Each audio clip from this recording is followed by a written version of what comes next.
राधा वल्लभ श्री हरिवंश। श्री हरिराम व्यास जी का जीवन परिचय। श्री हरिराम जी व्यास ओरछा बुंदेलखंड के निवासी श्री सुमोखन जी शुक्ल के पुत्र रत्न थे। ओरछा राज्य के राजगुरु जैसे कुलीन परिवार में जन्म लेने के कारण राजा एवं प्रजा दोनों ही इनका अत्यंत सम्मान किया करते थे। ये अपने समय के एक अद्वितीय विद्वान थे। इन्होंने शास्त्रों पुराणों का गहन अध्ययन किया था, जिसके कारण इन्हें शास्त्रार्थ करने में कोई भी पराजित नहीं कर पाता था। जब कोई व्यक्ति अपनी किसी शंका अथवा कोई जिज्ञासा लेकर इनके पास आता था, तब ये शास्त्रों के आधार पर बड़ी ही तार्किक ढंग से उसकी समस्या का ऐसा समाधान किया करते थे कि उसके मन में किसी प्रकार का कोई संशय शेष ही नहीं रह जाता था। शास्त्रों में वर्णित गुरु की महिमा को जानकर ये भी एक ऐसा श्रेष्ठ गुरु बनाना चाहते थे जो इन्हें भव सागर से पार करके प्रभु का नित्य सानिध्य प्राप्त करा सके। यद्यपि ऐसे श्रेष्ठ गुरु के रूप में रैदास जी, कबीर जी, पीपा जी, जयदेव जी, नामदेव जी, रंका बंका जी, रामानंद जी आदि भक्तों के नाम इनके मन में आते रहते थे, किंतु ये किसी एक की शरण ग्रहण करने का निर्णय नहीं कर पा रहे थे। कभी कभी ये वृंदावन की महिमा का गान करते हुए वृंदावन की रस उपासना में दीक्षित होने की भी सोचा करते थे। इस सोच विचार में इनकी 42 वर्ष की आयु हो गई, किंतु ये किसी को अपना गुरु नहीं बना सके। एक दिन श्री हित हरिवंश महाप्रभु के शिष्य श्री नवल दास जी बैरागी ओरछा पहुंचे। व्यास जी उनसे मिलकर बहुत प्रसन्न हुए, उन्हें अपने घर ले गए और हार्दिक प्रीति के साथ उनका आतिथ्य सत्कार किया।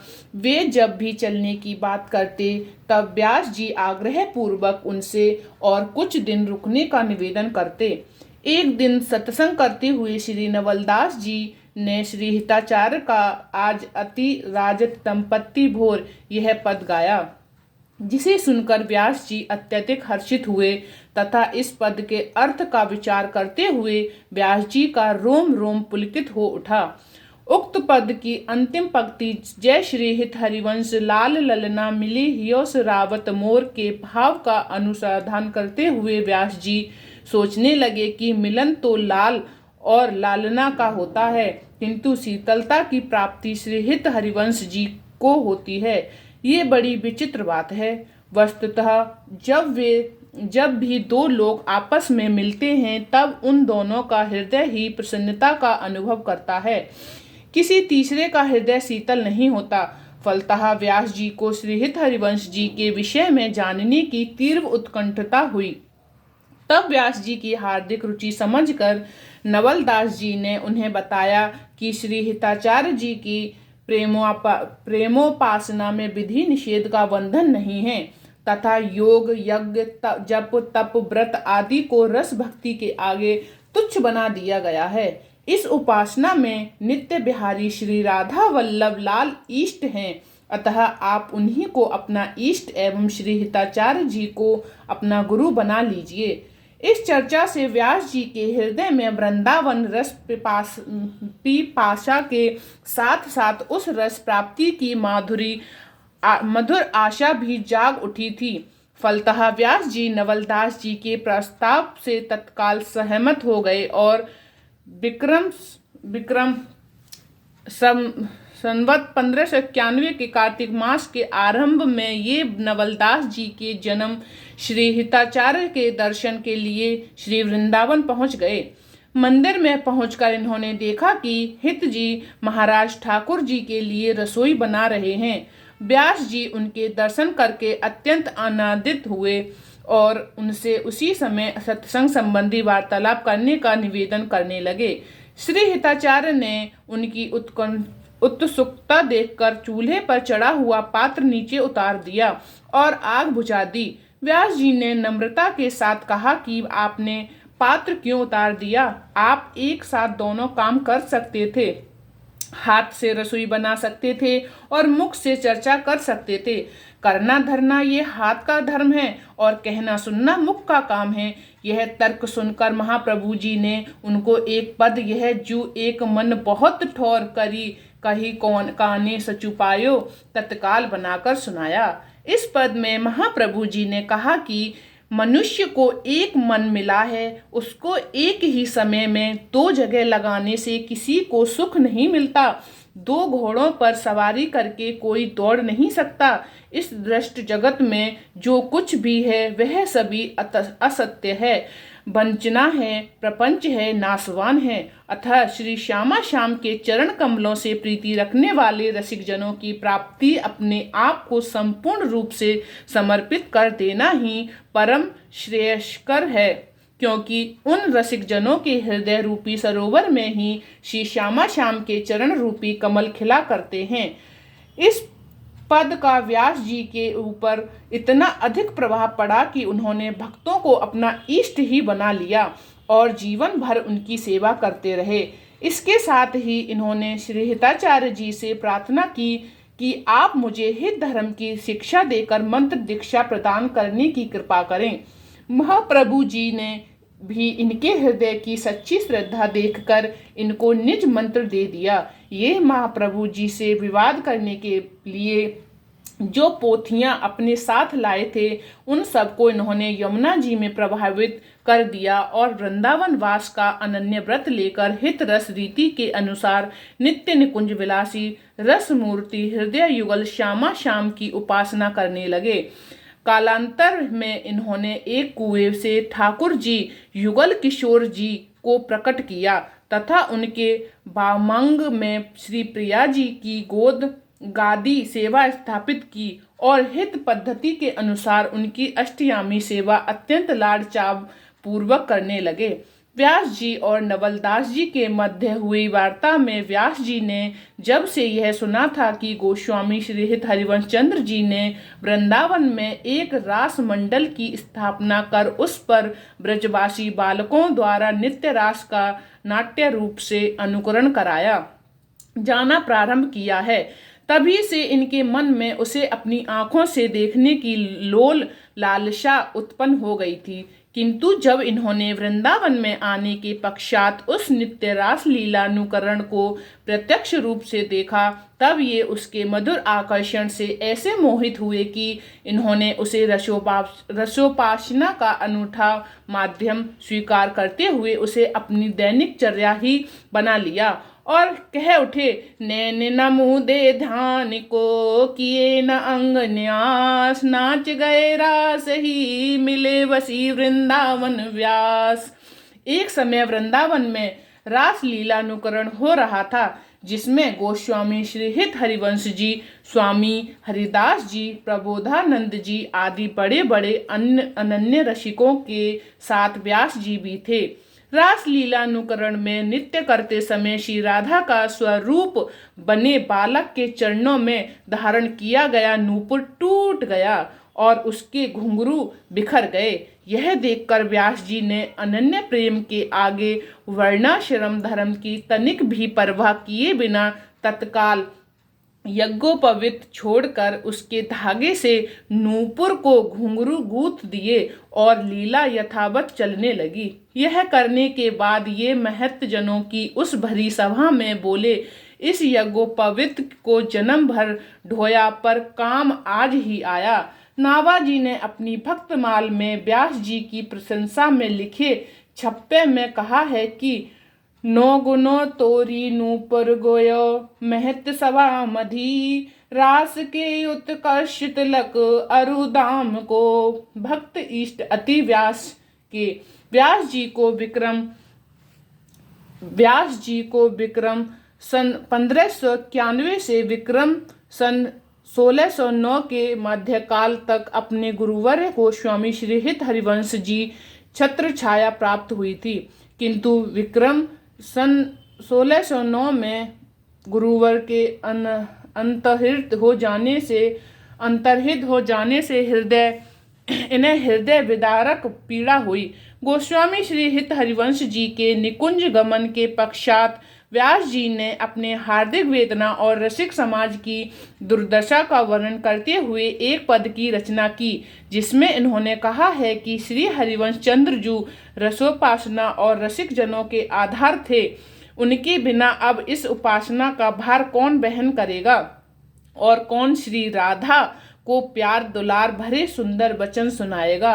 अब ऐसा उदार कौन रह गया है जो श्री वृंदावन की सहज माधुरी का वर्णन कर सके। उनकी जैसी पद रचना के अभाव में सारा संसार अब नीरस हो गया है। अनन्य रसिकों की सभा के लिए यह बड़े दुर्भाग्य की बात है, क्योंकि उनके चले जाने से यह सभा सुहाग भाग विहीना हो चुकी है। उनके बिना मेरा तो एक एक क्षण तो 100 युगों के समान व्यतीत हो रहा है। श्री व्यास जी कहते हैं कि एक चंद्रमा के बिना तारों से भरा हुआ आकाश तेजहीन हो गया है। हुतो रसिकनी को आधार बिनु हरिवंश ही सरस रीति को कापे चली है भार। को राधा दुलरावे गावे बचन सुनावे चार, वृंदावन की सहज माधुरी कही है कौन उदार। पद रचना अब कापे है हे नीरस भयो संसार, बड़ो अभाग अनन्य सभा को उठगो ठाड सिंगार। जिन बिनु दिन छीन सतयुग बीतत सहज रूप आगार, व्यास एक कुल कुमुद बंधु बिनु ओढ़ गन उठो झूठो थार। व्यास जी के 3 पुत्र थे। श्री हिताचार्य जी के अंतर ध्यान होने के पश्चात ये तीनों भाई श्री वृंदावन आ गए थे। व्यास जी ने अपनी संपत्ति का बंटवारा इन तीनों में बड़े विलक्षण ढंग से किया। एक और ठाकुर श्री युगल किशोर जी की सेवा, दूसरी ओर स्वर्णादि धन संपत्ति और तीसरी ओर श्याम बंदनी तथा माला तिलक। एक ने धन धाम ले लिया, दूसरे ने ठाकुर श्री युगल किशोर जी की सेवा ले ली तथा तीसरे पुत्र किशोर दास जो सबसे बड़े थे के हिस्से में माला तिलक आए। व्यास जी ने उन्हें स्वामी श्री हरिदास जी का शिष्य करा दिया और वे श्री कुंज बिहारी को अपना इष्ट मानकर भजन करने लगे। लगभग 100 वर्ष की दीर्घ आयु प्राप्त करने के बाद श्री वृंदावन के सब संत महंतों की उपस्थिति में श्री व्यास जी ने प्रसन्न चित्त से नित्य लीला में प्रवेश किया। श्री भगवत मुदीत जी ने अपनी रसिक अनन्य माल में श्री व्यास जी का इतना ही वृत्तांत दिया है। यद्यपि नाभाजी ने अपनी भक्त माल के एक छप्पे में ही व्यास जी का परिचय दिया है, किंतु प्रियादास जी ने अपनी भक्ति रस बोधनी नरमी टीका में इस छप्पे की टीका बहुत विस्तार से की है। उसमें से कुछ रोचक और शिक्षाप्रद प्रसंग नीचे दिए हैं। नाभाजी द्वारा लिखित भक्त इष्ट अति व्यास के इस पंक्ति को पढ़कर इसकी सत्यता की परीक्षा करने के उद्देश्य से एक संत व्यास जी के यहाँ आए। वे व्यास जी के समक्ष ऐसी क्रियाएं करने लगे जैसे उन्हें बड़ी भूख लग रही हो। व्यास जी उस समय अपने सेव्य स्वरूप श्री युगल किशोर जी को भोग लगाने के लिए थाल तैयार कर रहे थे, किंतु व्यास जी ने भोग में ले जाने वाले उस अमनीय थाल को पहले उन संत जी के सामने ही रख दिया और कहने लगे कि प्रभु तो धैर्यवान हैं, उन्हें बाद में दूसरा थाल अर्पित कर दिया जाएगा। व्यास जी के इन वचनों को सुनकर भी संत जी की शंका दूर नहीं हुई और उन्होंने भोजन करना प्रारंभ कर दिया, किंतु उन्होंने अभी केवल 2-4 ग्रास मात्र ही लिए होंगे कि उन्हें कोई शारीरिक पीड़ा होने लगी। अतः वे उस थाल को व्यास जी को देते हुए उठ खड़े हुए और चल पड़े। पीड़ा निवारण हेतु व्यास जी ने उन्हें भूखा जाते हुए देखकर शीघ्र ही उनके चरण पकड़ लिए और कहने लगे कि इसे तो आपने प्रसादी करके मुझे दे दिया है, अब मैं आपके लिए दूसरा ले आता हूँ। व्यास जी की संतों की प्रति ऐसी निष्कपट सहज प्रीति देखकर संत जी भाव विभोर हो गए और उनकी आंखों में अश्रु आ गए। अब उनके हृदय ने यह बात पूर्ण रूप से स्वीकार कर ली कि नाभाजी के द्वारा भक्त इष्ट अति व्यास के यह बात सत्य ही लिखी गई है। एक बार व्यास जी संतों के साथ प्रसाद ग्रहण कर रहे थे। उनकी पत्नी परोस रही थी। जब वह दूध परोसने लगी तब व्यास जी के कटोरे में दूध के साथ दूध की मलाई भी छिटक कर गिर गई। अब तो व्यास जी क्रोधित हो उठे और उसे संत सेवा से अलग कर दिया। वह ग्लानि के कारण 3 दिन तक बिना भोजन किए पड़ी रहीं। तब सभी संतों के समझाने पर व्यास जी इस शर्त पर राजी हुए कि ये अपने अंगों के समस्त आभूषणों को बेचकर संत सेवा करें, तभी हम इसे स्वीकार कर सकते हैं। साथ ही एक पद भी बनाया जो तिय होए ना हरि की दासी कीजे, कहा रूप गुण सुंदर नाहिन श्याम उपासी। पत्नी द्वारा व्यास जी की इच्छा के अनुसार शर्त पूरी किए जाने पर ही व्यास जी ने उसे पुनः सेवा प्रदान की। इनकी संत निष्ठा की एक और कथा है। व्यास जी की पुत्री के विवाह का आयोजन था, जिसमें इनके पारिवारिक जनों ने बड़े उत्साह के साथ बारात के लिए उनके प्रकार के पकवान तैयार कराए। वे सब इतने बढ़िया बने कि उन्हें देखकर इनकी बुद्धि उधेड़-बुन में पड़ गई कि ऐसे स्वादिष्ट पदार्थों को तो भक्तों को खिलाना चाहिए। मस्तिष्क में इस विचार के आते ही जब सभी लोग बारात का स्वागत करने के लिए गए हुए थे, उसी समय इन्होंने सभी साधुओं को बुलवा लिया और वह अब सुंदर सामग्री भावना में ही स्वेष्ट को समर्पित करके चुपचाप पोटरी बांध बांध कर उन संतजनों को देते हुए कहा कि इसे ले जाकर अपनी अपनी कुंज में बैठकर प्रसाद ग्रहण करना, क्योंकि आज यहाँ स्थान और समय दोनों का ही अभाव है। इतने पर भी प्रभु कृपा से भंडार खाली नहीं हुआ और बारात की भी यथेष्ट खातिर उसी में हो गई। एक बार व्यास जी के यहाँ संगीत प्रेमी कोई भोले भाले संत जी आए। विनोद प्रिय व्यास जी ने उनकी ठाकुर सेवा तो अपने यहाँ छिपा ली और उनके बटुए में एक चिड़िया रखकर उनको सौंप दी। यमुना जी पर पहुंचकर संत ने स्नान किया और ठाकुर जी की पूजा करने के लिए जो ही बटुआ खोला, चिड़िया उसमें से निकलकर श्री वृंदावन की ओर उड़ गई। भोले संत दुखित हृदय से लौटकर फिर व्यास जी के पास आए और पूछने लगे, क्या हमारे ठाकुर जी आपके यहाँ उड़कर आ गए हैं? व्यास जी ने कहा, हाँ, वह देखो विराजमान हैं। मैंने आपसे कहा था कि नहीं कि आप जाना चाहें तो भले ही जाएं, किंतु आपके ठाकुर जी वृंदावन से बाहर नहीं जाना चाहते। संत जी के चित्त में यह बात बैठ गई और उन्होंने सदा के लिए वृंदावन वास करने का निश्चय कर लिया। वृंदावन की अनन्य निष्ठा इनके जीवन में मूर्त रूप से प्रत्यक्ष हुई थी। वृंदावन से बाहर जाने वाले या वृंदावन से बाहर जाने का प्रचार करने वाले पर तो ये खींच उठते थे। ओरछा नरेश मधुक साहा इनके वापिस ले जाने के लिए वृंदावन आए, किंतु बहुत प्रयास करने के पश्चात भी असफल होकर लौट गए। कुछ दिनों बाद में राजा के भेजे हुए विप्रगण जब इनसे बार बार वृंदावन छोड़कर ओरछा जाने का हट कर रहे थे, तो एक दिन इन्होंने वृंदावन धाम की अनन्य निष्ठा और श्रेष्ठ के महाप्रसाद की अति उत्कंठ अनन्यता की रक्षा करने के लिए श्री राधा वल्लभ मंदिर से झूठन प्रसाद लेकर आती हुई भंगिन की डालियां से प्रसाद उठाकर खा लिया। व्यास जी भंगिन की डलिया से प्रसाद उठाकर खा लिया। व्यास जी की इस क्रिया को देखकर वे सभी इनका उपहास करने लगे और कहने लगे कि ये तो अब आचार भ्रष्ट हो गए हैं, और ऐसा कहते हुए वे सभी ओरछा वापस चले गए। उसी समय व्यास जी की प्रसन्नता एक पद के रूप में फूट निकली। एक पकौड़ी सब जग छूट्यो, जब तब व्रत संयम करी, हारे ने को नहीं मन टूटियो, माया रचित प्रपंच कुटुंबी, मोह जाल सब छूटियो, व्यासदास हरिवंश कृपाते बसी मन राज, प्रेम रस छू लूटियो।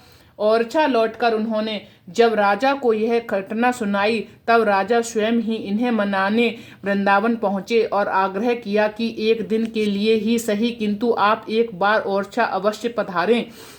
कहते हैं जब किसी प्रकार भी राजा नहीं माने तो व्यास जी ने कहा, जब चलना ही है तब मुझे अपने भाई बंधुओं से तो मिल लेने दो। इस मिलन का हृदय अलौकिक था।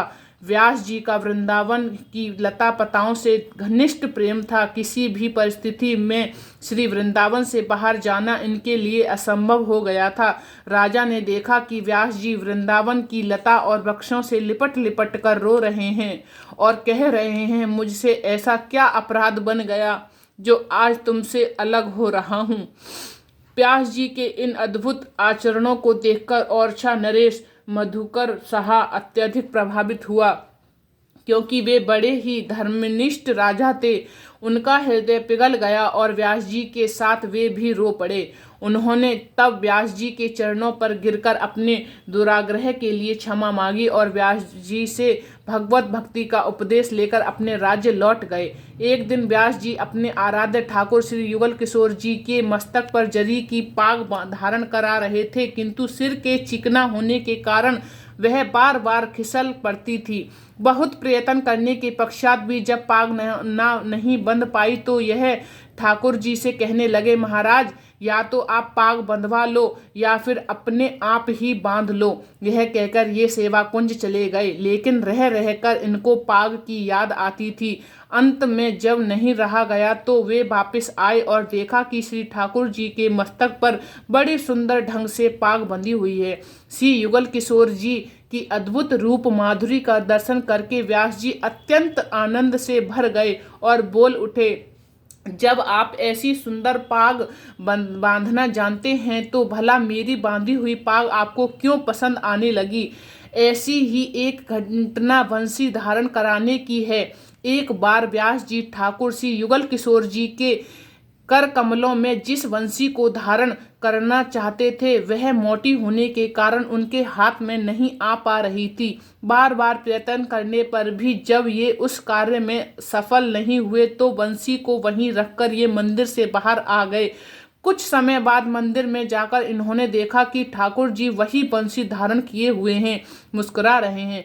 इसी प्रकार एक बार बंसी धारण कराते समय ठाकुर श्री युगल किशोर जी की कोमल उंगली छिल गई, जिससे व्यास जी को बहुत वेदना हुई। इन्होंने तत्काल ही एक वस्त्र को जल में भिगोकर पट्टी के रूप में बांध दिया। बताते हैं कि आज भी ठाकुर श्री युगल किशोर जी की मंदिर में पट्टी बांधने की परंपरा विद्यमान है। श्री व्यास जी जाति तथा ब्राह्मण्य तत्व से ऊपर उठकर श्री हिताचार्य चरण द्वारा बतलाए गए प्रेम धर्म की व अनन्य धर्म में परिनिष्ठित हो गए थे। इन्होंने कहा है, जाकी है उपासना ताही की वासना, ताही को नाम रूप गुण ले गाइए। यह अनन्य धर्म परिपाटी वृंदावन बसी अनंत न जाइए। सोई अभिचारी आन कहे आन करे, ताको मुख देखे दारुण दुख पाइए। व्यास होए उपास त्रास किए आस, अछत कत दास कहाइए। बोलो श्री हरिराम व्यास जी महाराज की जय। जय जय राधा वल्लभ श्री हरिवंशी वृंदावन श्री मंचन राधे श्याम।